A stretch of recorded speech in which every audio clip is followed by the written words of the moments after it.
त्या नेत्याला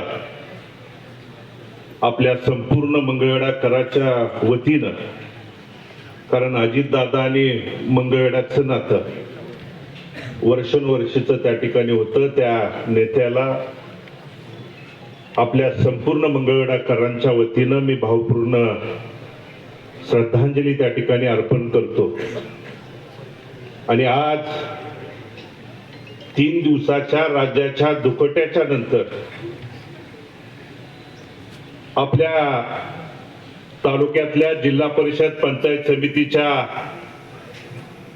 निवडणुकीच्या प्रचाराचा शुभारंभ आणि उद्याच्या 7 तारखेच्या विजयाच्या संकल्प सोहळ्याच्या निमित्तानं मंचावर उपस्थित आपल्या सर्वांचे मार्गदर्शक आदरणीय डोबळे सर, आदरणीय ठेंगील मामा, आदरणीय तानाजीभाऊ खरात, सुरेशजी कोळेकर, रोकडे मामा,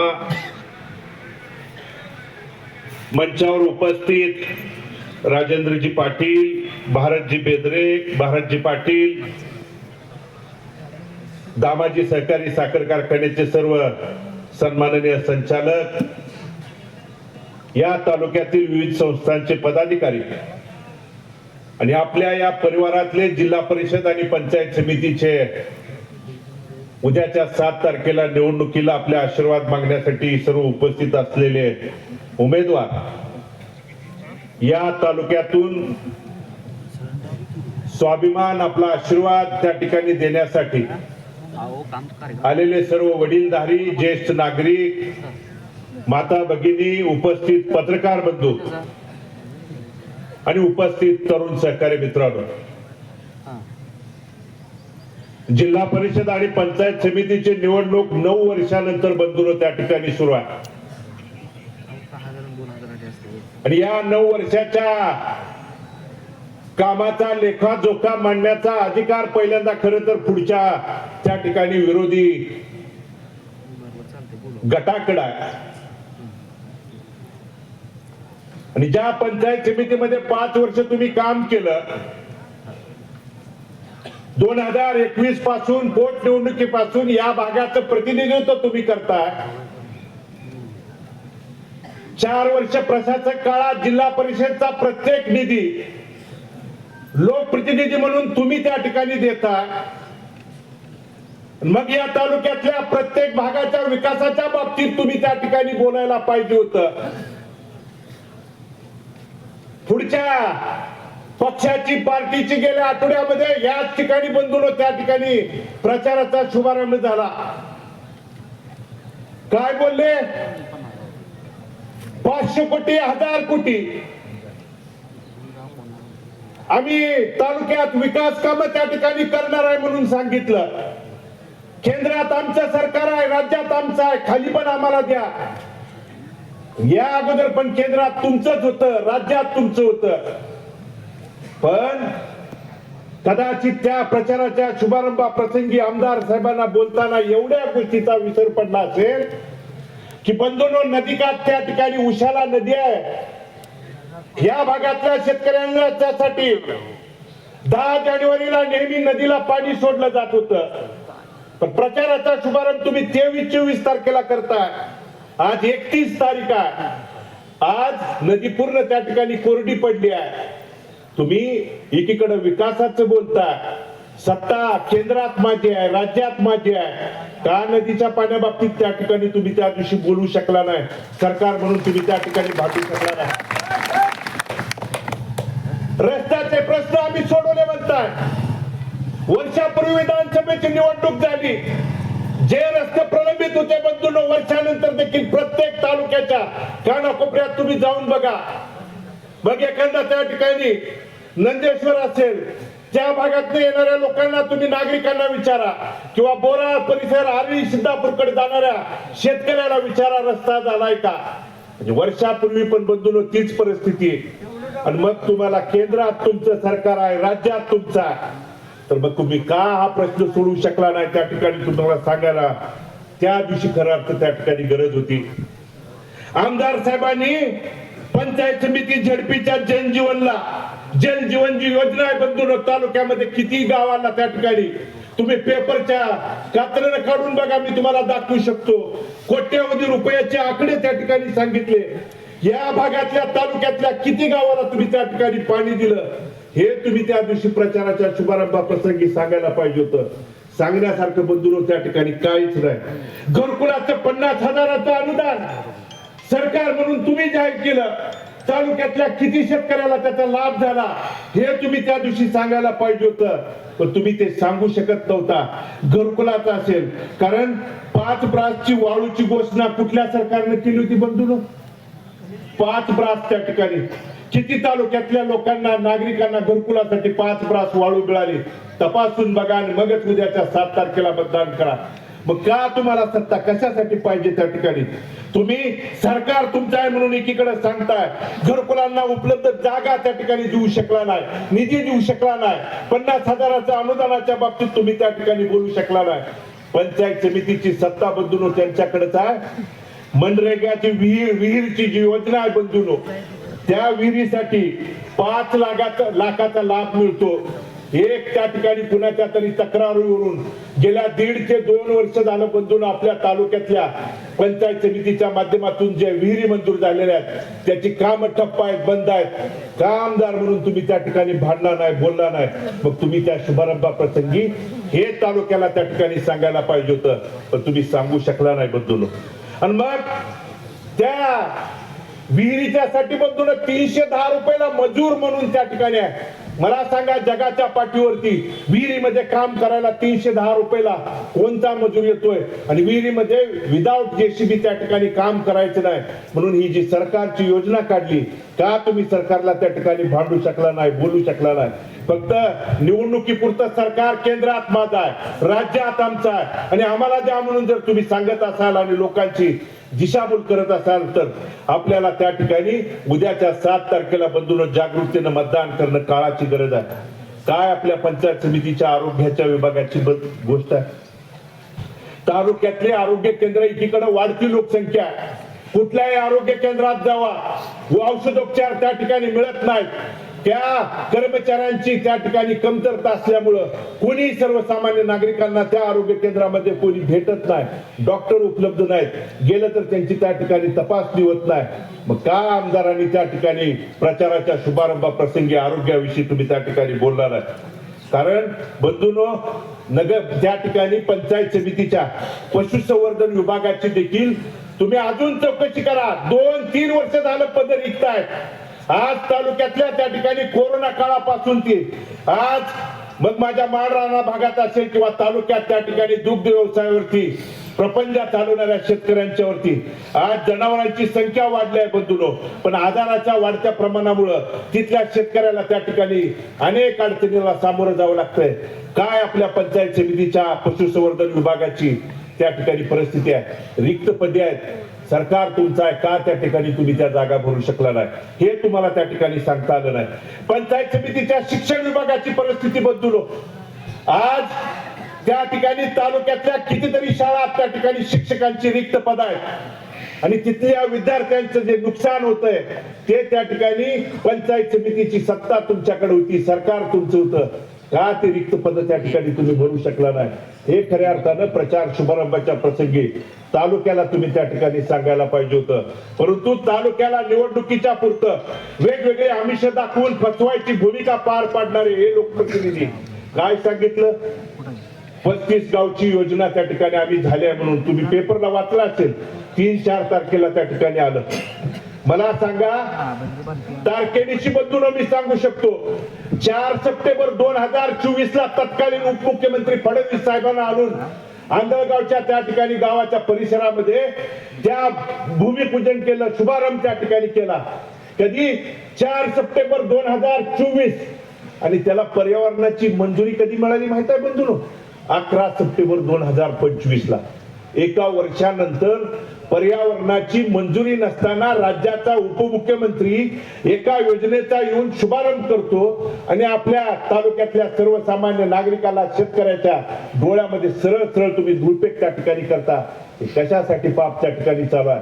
आणि हे पाप जर थांबवायचं असेल तर आपल्या विचाराची माणसं जोपर्यंत तिथं भांडताना बोलणारा त्या ठिकाणी पाठवणार नाही, तोपर्यंत बदल बदलून त्या ठिकाणी घडणार नाही. असे बोशे प्रादेशिक पाणी पुरवठा योजना आदरणीय भारत नानांनी तिथल्या मायमाऊलींच्या डोक्यावरचा हंडा उतरला पाहिजे. भले आम्ही दुष्काळात जन्मला आलो असले तरी दुष्काळात मरायचं नाही म्हणून त्या माता भगिनीच्या मायमाऊल्यावरचा डोक्यावरचा हंडा उतरवल्यानंतर नानांच्या नंतर तुम्ही लोकप्रतिनिधी म्हणून काम करत असताना ती योजना किती वेळा चालू ठेवली या प्रचाराच्या शुभारंभाप्रसंगी तुम्ही बोलायला पाहिजे होतं, सांगायला पाहिजे होतं बंधूंनो.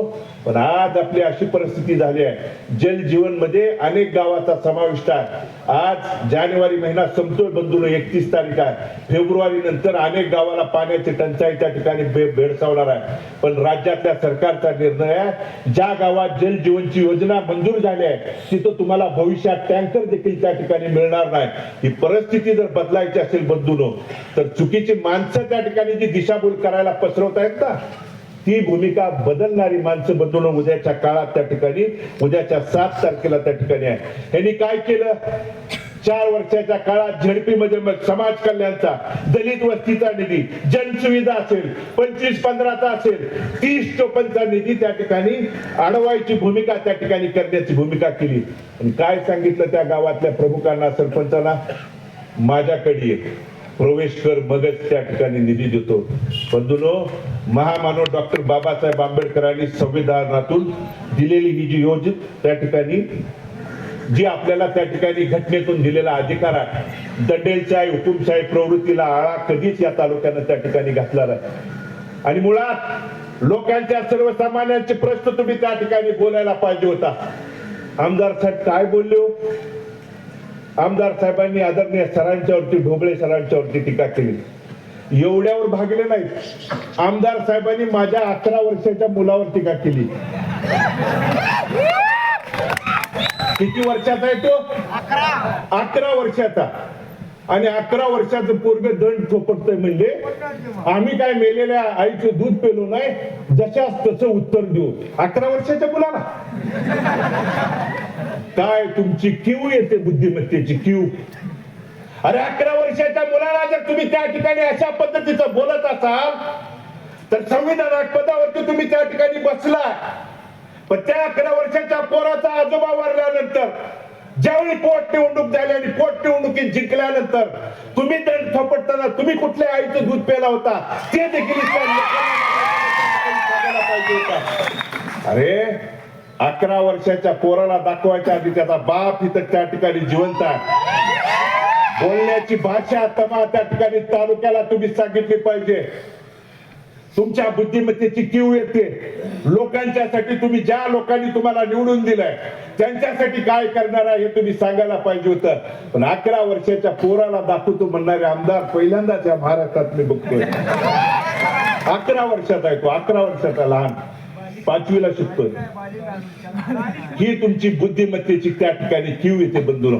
आणि म्हणून मला आपल्याला या ठिकाणी सांगायचं की हे जे आपल्या विचाराचे उमेदवार आहेत, दामाजी नगर त्या ठिकाणी जिल्हा परिषद गटातून महावीर अप्पा शिवाजीराव ठेंगील आपल्या जिल्हा परिषदेचे उमेदवार आहेत. त्यांचं चिन्ह आहे रिक्षा. आणि पंचायत समितीचे जयश्रीताई मारुती शिंदे, त्यांचं चिन्ह आहे रिक्षा. आणि त्या ठिकाणी सारिकाताई गणपती दसाडे यांचं चिन्ह आहे बॅट. आपण व्यवस्थितपणे त्या ठिकाणी आपल्या एका गावाला त्या ठिकाणी 2 मताचा अधिकार प्रत्येकाला असणार आहे. जिल्हा परिषदेचा आणि पंचायत समितीचा व्यवस्थितपणे कोण दिशाभूल करत असेल, आपल्या मतभेद त्या ठिकाणी पसरवत असेल तर ते दूर चालून बंधूंनो. कारण मनात आणलं माझ्यावरती टीका टिप्पणी जरूर करू द्या, मी खंबीर आहे. एकच कॅसेट आहे त्यांच्याकडे, काय? नॉट रिचेबल आहे, नॉट रिचेबल. 21ला तेच बोलले, हे संपलेत, भालके संपलेत म्हणले. 1,05,617 मायबाप जनतेने आशीर्वाद दिला. भालके संपले म्हणणाऱ्याला 2024ला 1,16,717 मतदार बंधू भगिनीने आशीर्वाद दिला.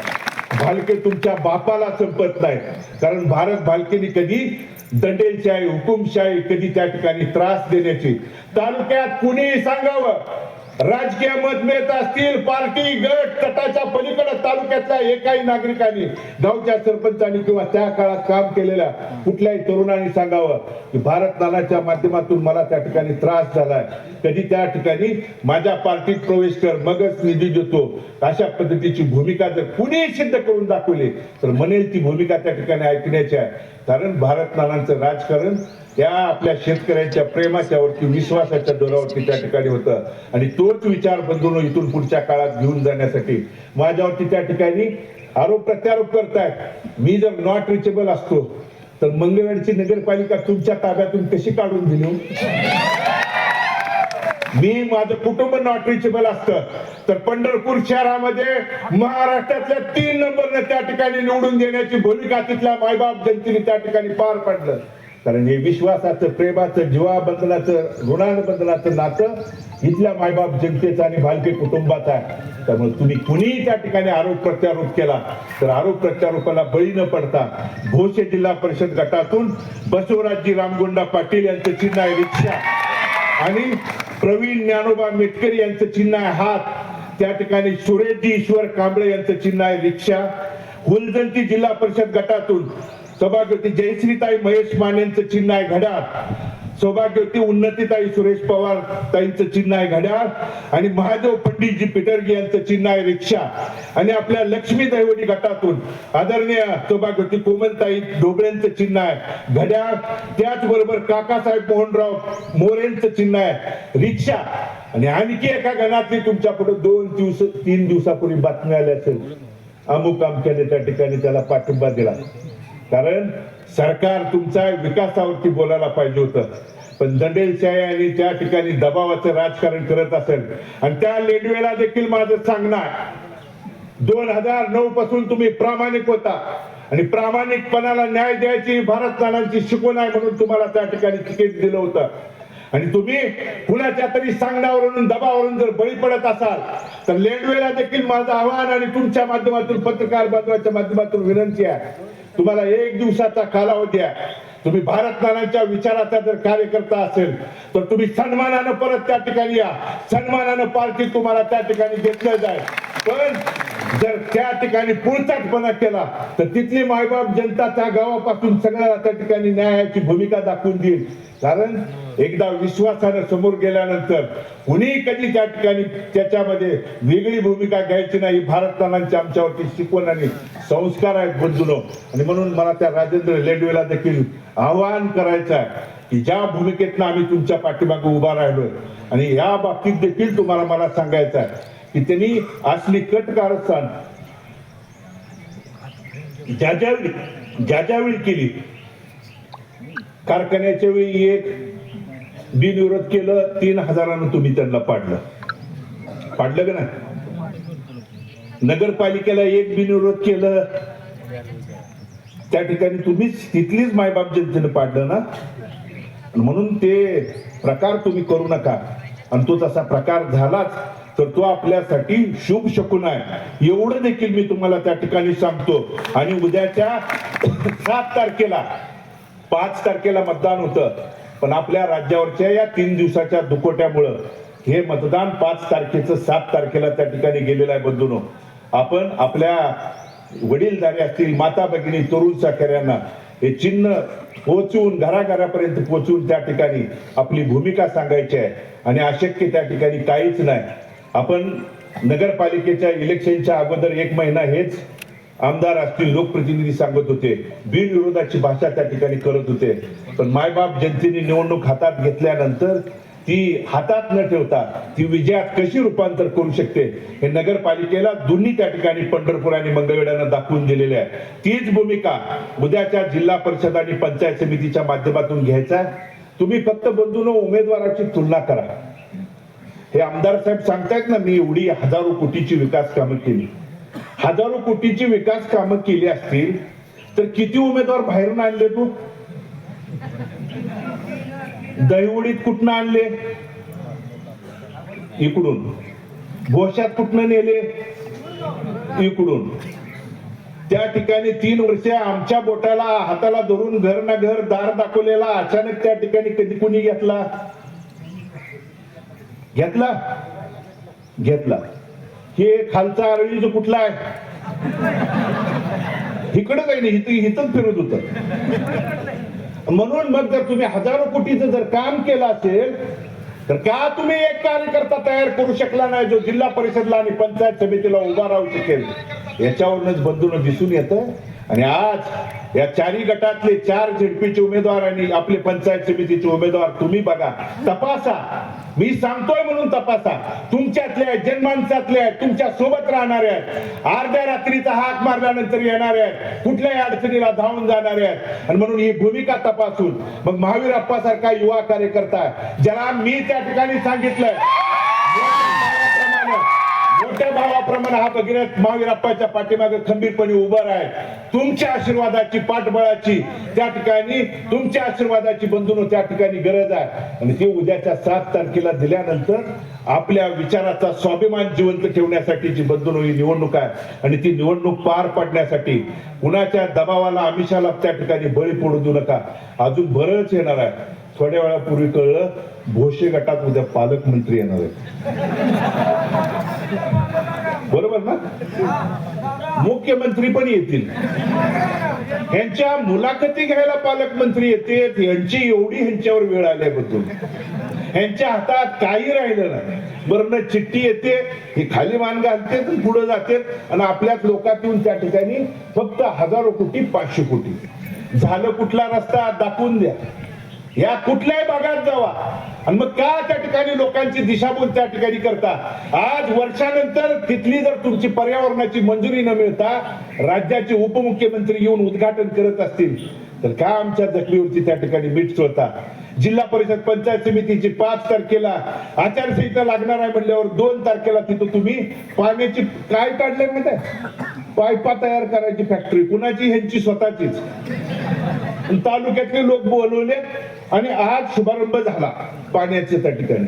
आणि कशासाठी? तुम्ही एक तर ज्या भारतलालांनी त्या ठिकाणी कागदावर नसणारं पाणी शेवटच्या श्वासापर्यंत प्रयत्न करून कागदावर आणलं, त्यांची इच्छा होती बंधूनो की मी त्या ठिकाणी हयात असेपर्यंत त्या लोकांच्यासाठी झगडणार. मात्र ती कागदावरती पाणी आणून त्या मंजूर त्या ठिकाणी, कारण या 35-40 वर्षात तुम्ही बघा बंधूनो, पश्चिम त्या विदर्भ आणि मराठवाड्याचा अनुशेष जोपर्यंत भरून निघत नाही तोपर्यंत पश्चिम महाराष्ट्रात कुठलीही योजनेला मंजुरी द्यायची नाही. तसं असताना राज्यपालाकडून विशेष बाब म्हणून त्या ठिकाणी मंजुरी मिळवली. आणि त्यानंतर तुम्ही जर हे त्या ठिकाणी निवडणुका डोळ्यासमोर ठेवून वेगवेगळे राजकारण करत असाल, तुम्हीच बघितलंय तालुक्यात वर्षा 1.5 वर्षापूर्वी मंजूर झालं म्हणून सिद्धेवाडीपासून हार तुरे फुलं त्या ठिकाणी तुम्हीच मंजुरी घेताय, तुम्हीच सांगताय. पर्यावरणाची मंजुरी देखील वर्षानं तुम्हीच त्या ठिकाणी करताय. ही दिशाभूल आणि अफवा पसरवून आमच्या इथल्या शेतकऱ्यांच्या ज्या त्या ठिकाणी विचारावरती, मनावरती, त्यांच्या जिद्दीवरती, ज्या जखमीवरती मीठ चोळण्याचं काम आणि पाप तुम्ही करत असाल तर इथला शेतकरी त्या ठिकाणी इतकाही वेळा म्हणून तुम्ही जर समजत असाल तर नाही. उद्याच्या 7 तारखेला बंधूंनो आपल्या एकजुटीनं न्यायाची भूमिका देण्याची भूमिका आपण पार पाडावी ही ती कळकळीची विनंती इथल्या सेवकांना त्या ठिकाणी करतो. आणि मी जे उमेदवार 4ही गटातले त्या ठिकाणी सांगितलेले आहेत, रिक्षा चिन्ह असेल, बॅट असेल, घड्याळ असेल आणि हाताचं चिन्ह त्या ठिकाणी आपण बघून जबाबदारीनं त्या गावातल्या वडीलधाऱ्या असतील माता भगिनीच्या पर्यंत पोहोचून आपण उद्याच्या 7 तारखेला मतदान रुपये आशीर्वाद द्यावा.